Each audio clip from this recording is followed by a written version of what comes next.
I heard a few of them moaning about the rich. No, they don't mind the taste of your champagne. Mr. Scrooge just happened to be a huge wealth creator. They don't mention that in Mr. Dickens' books, do they? No, they do not. Very convenient. Welcome to Money Unplugged. I'm Chris Hill. Thanks for being here. If it's your first time, hit the follow button on your podcast app so you don't miss an episode. And if you're on YouTube, hit the subscribe button. Yeah, that's right. Money Unplugged is on YouTube. Episodes of the show, along with some fun short videos that our crack team put together. Check it out next time you're on YouTube. Today on the show, I talk with one of the giants in personal finance, Laura Adams. She's the host of the long-running hit podcast Money Girl, which just published its 1,000th episode. She's written several books on personal finance and business. Laura is one of the most trusted voices in this entire industry because she has spent the last 2 decades helping millions of people build healthier, more confident relationships with money, which is something that she herself did not always have, as you're about to hear. So let's get into it with the one and only Laura Adams. You grew up in the Charleston, South Carolina region, didn't you? I did, yes. Born and raised in Charleston, South Carolina. What is the earliest memory you have about money? Wow, I remember helping my dad with some business stuff. I remember he had a business. He had a lot of different businesses, but I remember he had some type of coin-operated business. And he had, as a child, had me sort the coins into those paper wrappers. You remember those that we used to use for the quarters and the nickels and the dimes? I remember stuffing those wrappers with coins. I think that is my earliest memory of dealing with money and kind of understanding, oh, this is something related to income. I had no idea where it came from. But yeah, that physical sensation of coins is my earliest memory of money. And for those people listening who are too young to remember this is essentially the bank making people do work. Because this is way before Coinstar, where you just dump a bunch of coins in a machine and it sorts them and counts them all. And the bank was basically, we're going to give you these little paper wrappers. You go ahead, put 20 nickels in this wrapper, and that'll be $1. You do the work for us. Exactly. And I don't even know if they even checked all that. Maybe they had a way to weigh them and know if, you weren't cheating on you left one nickel out of the wrapper. But yeah, that was like a big deal. If you had a lot of coins, you organized them, you wrapped them, and then you hefted them all to the bank. Was money a topic that was discussed in the home? You mentioned your dad having a bunch of different jobs. Was it dinner table conversation or something where he would pull you aside to talk about separately? Or like a lot of people of our generation, money doesn't really get talked about at home? It was never talked about. And Chris, I think that could be one of the reasons why I was so interested in it as a young person and as a young adult. I remember begging my mom when I was 12, 13 years old to have a checking account. I remember seeing her writing checks and balancing this checkbook, and it seemed very important and, just very cool. And so finally, I think she gave in, and I was quite young and didn't have much in there, but I just felt so official having my own checkbook and balancing it. So for some reason, I just knew that was of interest. I wanted to learn more, but it was really never talked about at home, unfortunately. How did you put money in your checking account? What was the first job you had when you were a kid? Yeah, so I did a good bit of babysitting when I was really young, so I had a little bit of cash coming in from that. And then my first after-school job in high school was working for a tourist company in downtown Charleston. It's called the Thomas Elf Workshop. This is an historic home downtown Charleston that was owned by a carpenter named Thomas Elf. And so my mother knew the owner of this business, so you could go and tour the Thomas Elf home tiny little home that you could tour. And then they had a little gift shop next door. And so we were always designing this window of the gift shop to look really cool. So my job was to design the window and also to do some gift wrapping. So this was probably like 9th grade. So I was 14, 15, and a friend and I did it together. I'll never forget, every Tuesday and Thursday after school. And we had a blast. It was so much fun. And that, I think, led to a lot of other, kind of similar jobs that I had. Charleston's a big tourist destination. Do you know if that's still there? Yeah, I think it is. I think you can go tour the home, and it's tiny. I remember you kind of had to duck under, through some of the doorways. He, was not a big guy, and homes back then were pretty narrow and long. And so there were basically 2 rooms downstairs, 2 rooms upstairs. And yeah, if you get a chance to go, if you're in Charleston, it's definitely worth seeing. Let's move on to college. You went to Sewanee, yes, AKA the University of the South. Am I correct that you started out studying economics? I did. And Chris, I got so bored with it. I probably did 1 year and then decided to switch. And, I kind of wish I had stuck with it, but I'm also glad that I veered away and did something different. I majored in natural resources, which is basically a collection of sciences. So we did a little biology, a little chemistry, dendrology. So I got to know all the Latin names of trees up on the domain, as we called it. It was, Sewanee has 10,000 acres on the Cumberland Plateau. So it was a beautiful, wonderful place to, all of our labs were basically hikes in the woods, naming trees and looking at geologic formations. And so that was really fun. In that time, I thought that I would take that degree and go to law school and become an environmental lawyer. That was a big sort of blossoming career back then. Sure.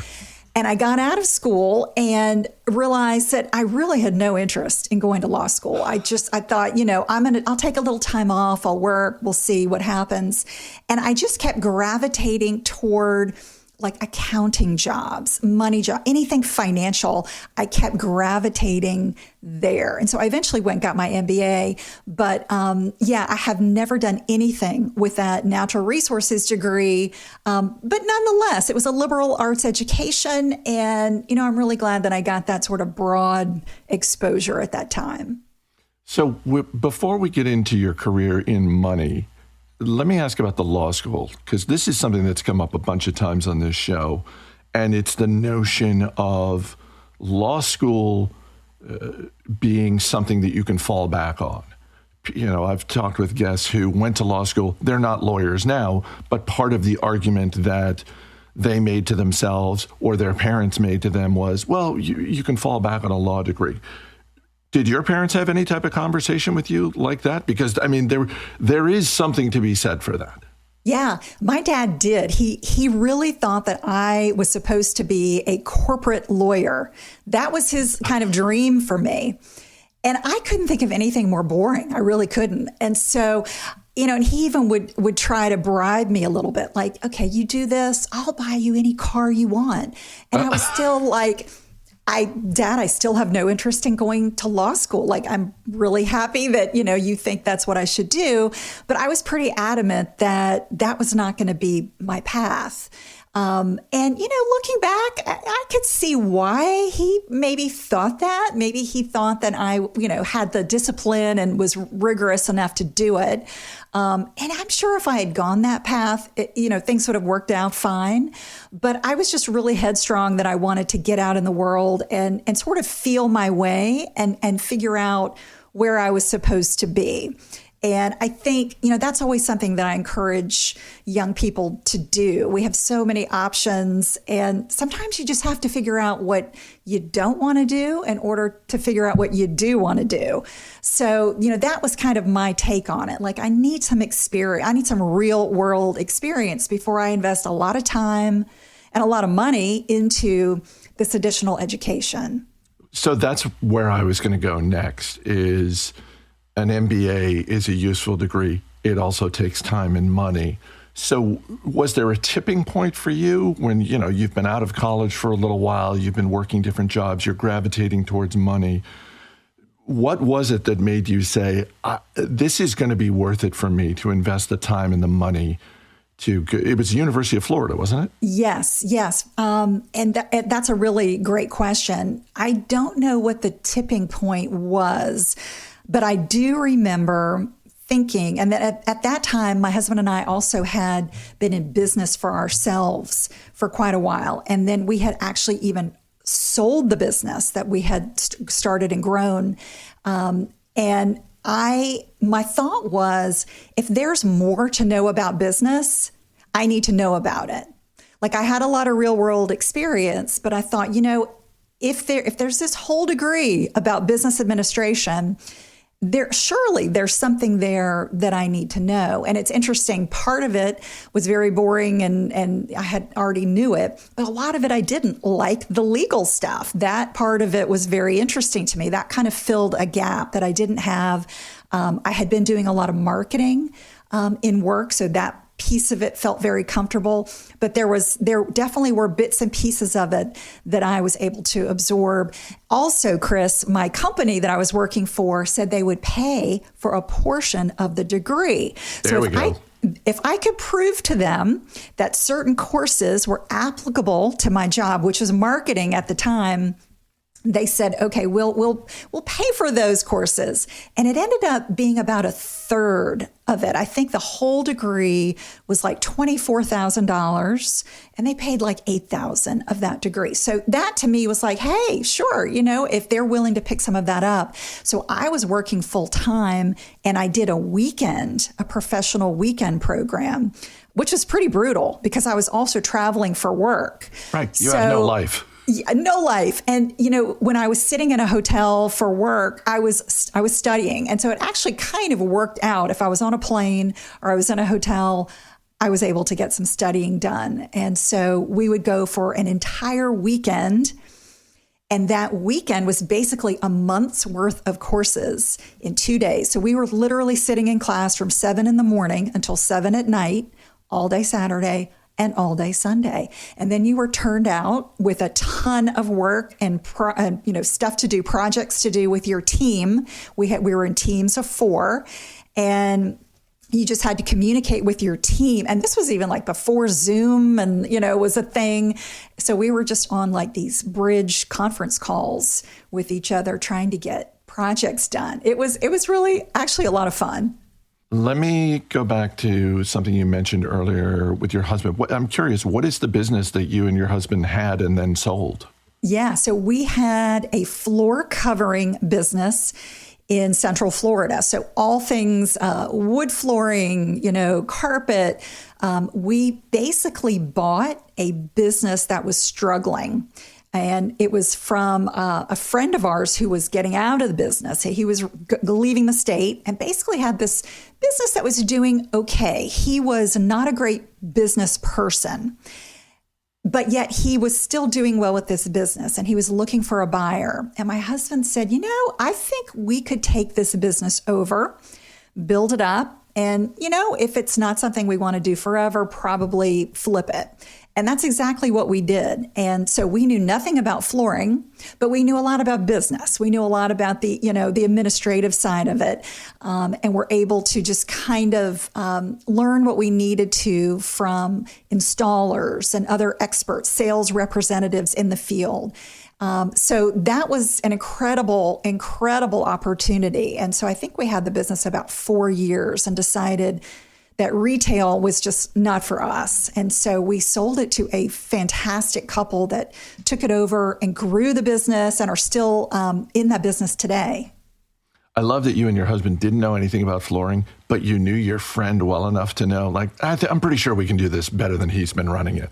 Yeah, not to put any shade on him, but he literally was not paying sales tax. I mean, that's okay. He was really kind of running it into the ground. So we knew that it had potential, a lot of potential. How much did you and your husband talk about money before you got married? We talked about it.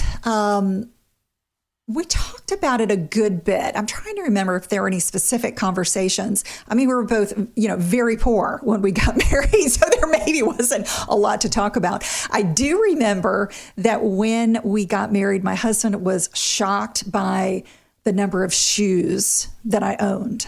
I had hundreds of pairs of shoes, Chris. Really? Yes. And I still have a lot of shoes, but not that many. And because when we moved into our first house, we literally didn't have enough closet space for our shoes. And I did have a little bit of credit card debt, like a couple $1,000s worth of credit card debt, which to me at the time was huge. So our big money conversation was, how are we going to eliminate this credit card debt? And maybe some of it was shoes, I'll admit, maybe. So we decided that we were going to just create a plan. We said, you know what, we're going to get it done within, I think we said 2 years. We said, if we can pay, we kind of broke it down and we did it. And I remember after those 2 years feeling really happy and feeling really satisfied that we had done that. And we're always working as a team. So, he's got a great kind of, it's us against them kind of mentality. And that felt great to do it. I'm glad you mentioned that because it's one of those things that obviously gets, this is something you've made your career out of. There are other people, Clark Howard and, Dave Ramsey and others, Susie Orman, talking about the feeling you get when you pay off your debts. And when you were telling that story, I flashed back to when I was a couple of years out of college and got a credit card for the first time and immediately just very quickly racked up, $2,000 or $3,000 worth of debt. And I feel like it's one of those feelings that you have. You can tell someone, hey, it's going to feel so good when you pay off this debt. And they're going to shake their head and say, okay, yeah. But it really does feel so good. Like I still remember that visceral feeling of getting the statement in the mail, seeing that my credit card balance was zero, and it felt amazing because it really had been. I don't think I'm sure I was not as methodical as you and your husband were, but just that idea of it took years to accomplish, and it felt so good when it was done. Yeah, anything that creates sacrifice just really makes you have to alter your life in any way. And even like going back to school, those things that you sacrifice for, they mean so much more because you've got that feeling of, oh, this is this weight lifted off my shoulders. I don't have to go to school anymore. I don't have to pay this credit card debt anymore. So yeah, it's amazing.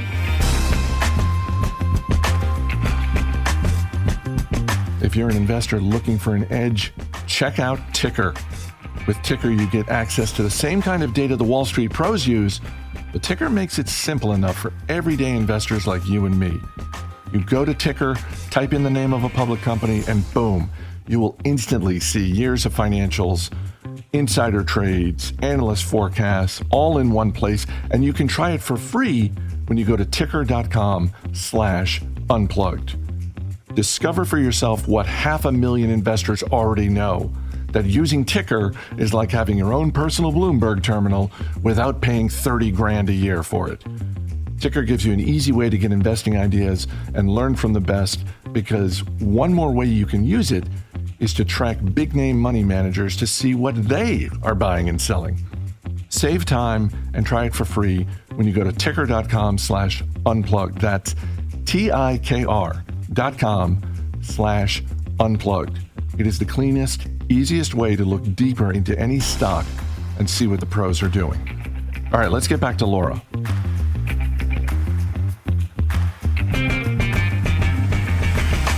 So before we go to the speed round, I have to talk about the Money Girl podcast because you just had your 1,000th episode. Congratulations. It's amazing. It's a very short list of podcast hosts who can do that. And as I told you earlier, you don't get to that point unless you're good at it, you love doing it, and people are responding to the podcast that you're making. Can you take me back to when you started? I mean, it was 2008, I believe. You could not have imagined that it was going to lead to not just 1,000 episodes, but the books that you've written and public speaking appearances and all that sort of thing. What was it like to start that podcast? What was your mindset when you first started out hosting Money Girl? Yeah, and thanks so much, Chris. You sent a very nice voicemail message that is included in the 1,000th show. So definitely listen to that and you'll hear Chris. So when I started podcasting, it was really in response to me being a consumer of podcasts. And I'm talking like 2005, 2006. I was obsessed with listening to podcasts. And I had one of those little tiny iPod shuffles. Do you remember those, the little things? Of course. I had that thing loaded with podcasts and I was doing nothing but listen. I mean, there weren't that many back in the day, especially Money. I don't even know if there were many Money, maybe one. But I listened to a lot of science podcasts, marketing podcasts. And all of a sudden one day I thought, I need to give back to this community. Like I'm just taking. What can I do to give back? And I thought, what can I podcast about? And I actually did a different podcast in 2007 that was called the MBA Working Girl. And this was based on having recently gotten my MBA. And I was thinking about, what can I teach people that I learned from my MBA coursework? And all of the feedback that I got was related to personal finances. Everything was, wow, I love that episode you did on credit, or I love this episode about whatever, debt. So the feedback I knew was people were definitely more interested in personal finance than corporate finance. So I started, just thinking more along personal finance topics. And I received a phone call from somebody, and I'm see if I can remember who it was. Somebody in the podcasting world said, I know this person named Mignon Fogarty who has this podcast called Grammar Girl. She's part of this network, the Quick and Dirty Tips Network, and I think they're looking for a host for a money show. And so somebody connected me with Mignon and I had a conversation, and they had started the Money Girl podcast with a different host who did some episodes and said, no, this isn't for me. I don't want to do it. So they needed a replacement, basically. They wanted to keep it going and they wanted to expand the topics in the network. And she said, I think you would be a great person to do this. So that was 2008, summer of 2008. And it just took off from there. And so that relationship blossomed into a relationship with Macmillan. They purchased the Quick and Dirty Tips Network. That allowed me to write books and do audiobooks and kind of tap into their whole publishing arm.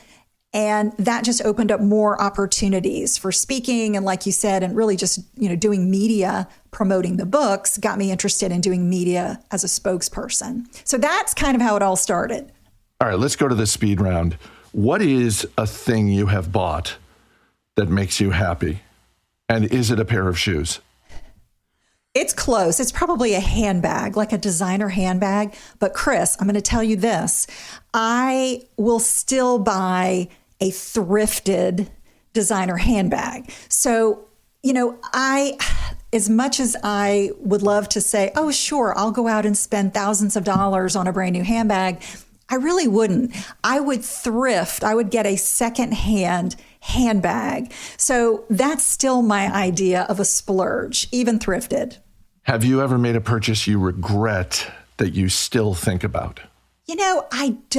I don't have a lot of purchase regrets. I will tell you about an investment regret if you want to hear about it. I mean, an investment is a purchase of sorts, so by all means. When I was in my 20s, so this was right after we had sold our business, and I had a friend approach me about an investment. Long story short, ended up being a Ponzi scheme. Oh, boy. And I trusted this person because he was getting his advice from a financial guru of the day. I won't say who it was, but this guru was pitching this particular investment. He was a student of this guru and said, even though this thing is getting amazing returns, and I mean, I'm talking like crazy, like, 20% a month kind of returns. He said, this is the greatest thing. And I don't know if it was greed that made me do it or just trusting this person so much, invested in this Ponzi scheme. Well, long story short, this person did go to jail. And the Ponzi schemer went to jail, not my friend, but the schemer went to jail. And we did recoup a portion of it. And so this is in my like early 20s, and lost money that I could afford to lose, thank goodness. But it was a fantastic lesson early in life about who to trust, how to research, why it's important to research, and just the idea that boring investments are just way more reliable than something that seems too good to be true, because it probably is too good to be true. Not to delve too deeply into your personal finances, but now I'm curious how you invest your money, because that's the type of experience that a lot of people have, that and they swear off investing of any type for the rest of their lives. Yeah, no, I'm very much an indexer. I'm all about, broad diversification, easy peasy. So that lesson was very, very valuable for me to realize that, no, I don't want to be researching my investments because I'm probably going to do a bad job. And I have done some real estate investments as well, but I have had a real estate license. I've worked in the field. I have some specialized knowledge there. But yeah, I'm pretty much an indexer. What is the last thing you splurged on just for yourself, not for your husband or anyone else? Oh, the last thing for me. I mean, it doesn't take much for me to think of something as a splurge, even just like a massage. That's probably just time to relax and just sort of, just take even an hour for myself. For me, that's a wonderful, worthwhile splurge. I am right there with you in terms of, and I've talked about this before on the show, I'm on a little bit of a mission to broaden the definition of the word splurge, because so many people think it has to involve a lot of money. And I don't think it does. It can, but I think a splurge could be, you could splurge on a small item. You could splurge on an hour of your time, particularly if it involves a massage. Yes. What is one thing about money that you wish you knew earlier in life, other than obviously Ponzi schemes? Yeah, I think it would be that some of the best investments are very boring, they're very simple, and they don't require any special knowledge. What is a charitable cause that you like to support? I really enjoy local charities. So whether it's like something environmental, I live in Vero Beach, Florida. We have some incredible waterways here. So causes that help the environment here, help maybe childcare here. I'm trying to think of what else. Even food, local food banks are all things that I love supporting. Do you have a favorite movie or TV series that has money as a through line?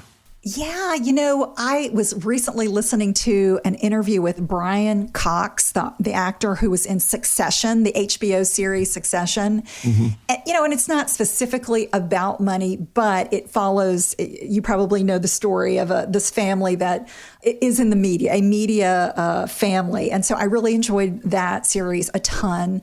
Another one that's maybe a little different, but is also about money, is Ozark. I don't know if you remember this series. This is a Netflix series. Yeah. Jason Bateman, he is a financial advisor that moves to the Ozarks because he's got to launder something like $500 million in cash for a Mexican drug cartel that he's gotten involved with. So, on the darker side there, but I love both of those series. And I really enjoy series these days, probably even more so than movies. That's something my husband and I enjoy watching together. The last thing is a penny for your thoughts. And this is just any sort of wisdom you want to share with people who are listening. It can be about money, but it doesn't have to be. It can be about any topic.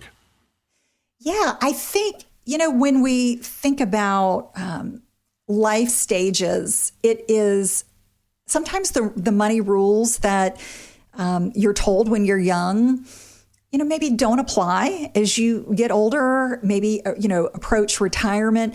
Things change. And it's really important to understand your stage in life. What is your goal? Are you accumulating money right now, maybe for retirement and investing and thinking about security? Or are you at a stage in life where you're really trying to, if you're lucky enough, you're maybe in retirement or retire early and thinking about spending some of that money, and your mindset completely shifts there from accumulation to decumulation.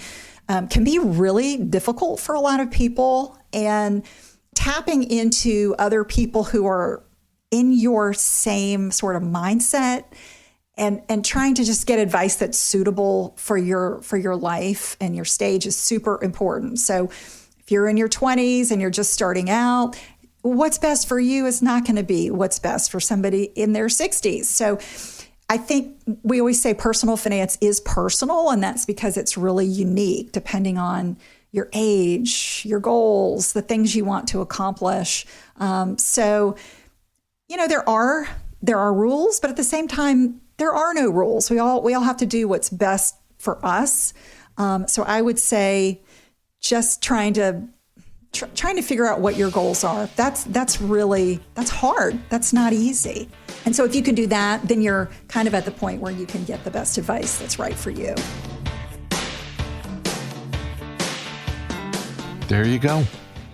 Check out Money Girl wherever you get your podcasts. Episodes are short and to the point. They're like 10, 15 minutes a pop and full of actionable tips. I'm Chris Hill. Thanks for listening. I'll see you next week.